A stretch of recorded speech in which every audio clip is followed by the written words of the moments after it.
ፕሬዝደንት አሰልጣኝ ቶሌራ ዲንቃ ከዚህ በኋላ የሚሸማቀቅ አሰልጣኝ አይኖርም ሲሉ ተናገሩ።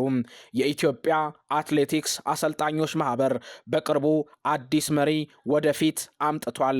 አንጋፋውንና ውጤታማውን የቀድሞ አሰልጣኝ ሻምበል ቶሎሳ ቆቱን በማንሳት አሰልጣኝ ቶሌራ ዲንቃን አዲሱ ፕሬዝደንት በማድረግ መርጧል።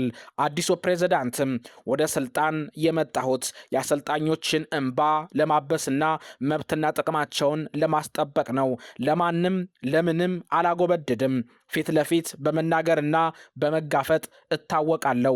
ይህንንም አስቀጥላለሁ ሲሉ ፕሬዝደንት ኮማንደር አሰልጣኝ ቶሌራ ዲንቃ ከብስራት ሬዲዮና ቴሌቪዥን ጋር በነበራቸው ቆይታ ወቅት ገልጸዋል። አሰልጣኝ ቶሌራ ዲንቃ ከብስራት ጋር በነበራቸው የ20 ደቂቃ ውይይት ከእንግዲህ በእኔ ዘመን አንገቱን የሚደፋና የሚሸማቀቅ አሰልጣኝ አይኖርም ሲሉ የአሰልጣኙን መብትና ጥቅም ለማስጠበቅ መምጣታቸውን አሳምረው ተናግረዋል።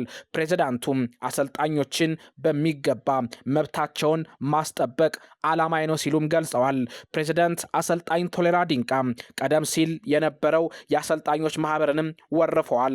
የአሰልጣኙ መብትና ጥቅም ሲጣስ እያዩና እየሰሙ ለግል ጥቅማቸው ሲሉ ዝም ብለዋል በማለት በማህበሩ ላይ ያላቸውን ቅሬታና ተቃውሞ ገልጸዋል። በኔ ስልጣን ዘመን ይህ አይሆንም ሲሉም ተናግረዋል። በኔ ስልጣን ዘመን አሉ አሰልጣኝ ቶሌራ ዲንቃ በኔ የስልጣን ዘመን አሰልጣኞች በችሎታና ብቃታቸው ተገቢውን ቦታና ክብር ያገኛሉ። ይህ እንዲሆንም ከሌሎች ጓደኞቼ ጋር በመሆን በትኩረት እንሰራለን ብለዋል።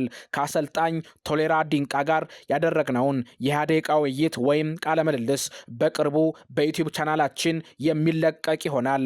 ዘገባው የመላኩ ወልደ ሰንበት ነው።